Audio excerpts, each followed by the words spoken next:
أعوذ بالله من الشيطان الرجيم بسم الله الرحمن الرحیم۔ السلام علیکم ورحمۃ اللہ وبرکاتہ۔ تجوید القرآن آن لائن میں خوش آمدید کہتی ہوں۔ آج کا ہمارا سبق ہے حروف لین۔ حروف لین، لین نرمی کو کہتے ہیں، یعنی نرمی والے حروف۔ اب جانتے ہیں کہ نرمی والے حروف کون سے ہیں اور کتنے ہیں۔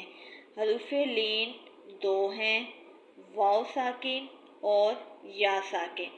حروف لین دو ہیں، واو ساکن اور یا ساکن، جبکہ ان سے پہلے زبر ہو، یعنی واو ساکن سے پہلے زبر ہو اور یا ساکن سے پہلے زبر ہو تو ان کو نرمی سے ادا کرنا چاہیے۔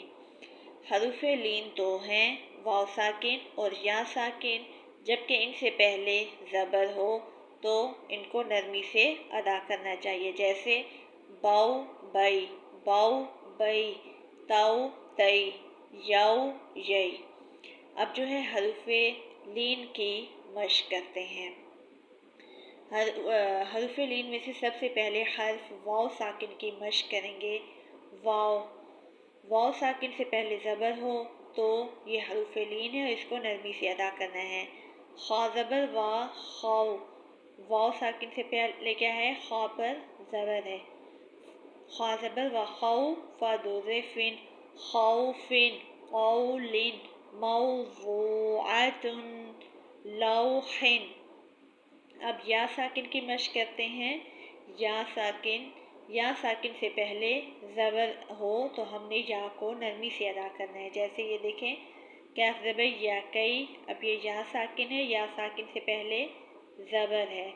کیف زبر یا کئی، فا زبر فا، کیف، کیدن، رویدن، ویل علیہم۔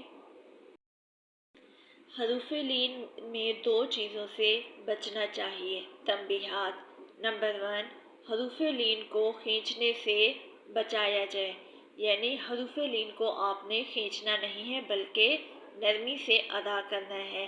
مثلا حروف لین واو ساکن سے پہلے زبر ہے تو آپ نرمی سے پڑھیں خوفن، یہ واو نرمی سے ادا ہوتا ہے۔ لیکن اگر آپ اس کو کھینچیں گے، خوفن کو پڑھیں گے خوفن، تو یہ غلط، یہ آپ کا پڑھنا غلط ہوگا، تو آپ نے کھینچنا نہیں ہے بلکہ نرمی سے ادا کرنا ہے۔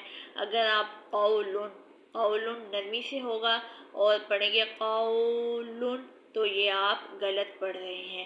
قولن کو قولن نہیں پڑھنا بلکہ قولن۔ علیہم کو علیہم ہی پڑھنا ہے، علیہم نہیں پڑھنا، تو یہ آپ کا پڑھنا غلط ہوگا، ٹھیک ہے۔ حروف لین کو کھینچنے سے بچانا ہے بلکہ نرمی سے حروف لین کو ادا کیا جائے گا۔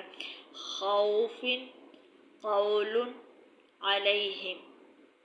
نمبر 2، حروف لین کو مجہول پڑھنے سے بھی بچایا جائے، جیسا کہ اردو میں اور کے واو اور غیر کی یا کا تلفظ کیا جاتا ہے۔ یاد رہے کہ واو لین ادا کرتے وقت بھی ہونٹوں کو پوری طرح گول کرنا ہے اور دائرہ کم سے کم رکھے اور اس کی آواز لکھنو جیسی ہونی چاہیے، غور اور شوق جیسی نہیں ہوگی۔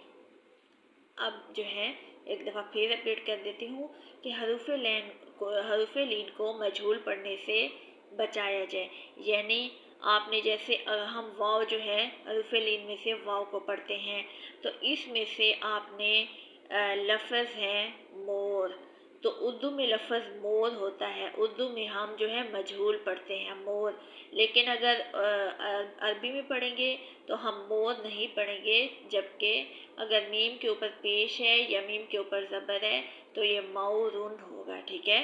تو کہا گیا ہے کہ مجہول پڑھنے سے بچایا جائے۔ یاد اور جو ہے دوسرا کہا گیا ہے کہ آپ نے واو ادا کرتے وقت حروف لین میں ہونٹوں کو غول کرنا ہے، ٹھیک ہے۔ جیسے یہ دیکھیں خاؤ، خا زبر وا خاؤ، اور جو ہے واو لین ادا کرتے وقت ہونٹ جو ہے ہمارے پوری طرح گول ہو رہے ہیں۔ خوفن، قول. صدق اللہ العظیم. امید ہے کہ آپ کو آج کا سبق جو ہے سمجھ میں آئی ہوگا. ملتے ہیں نیکسٹ ویڈیو میں. آج تک کے لیے اللہ حافظ.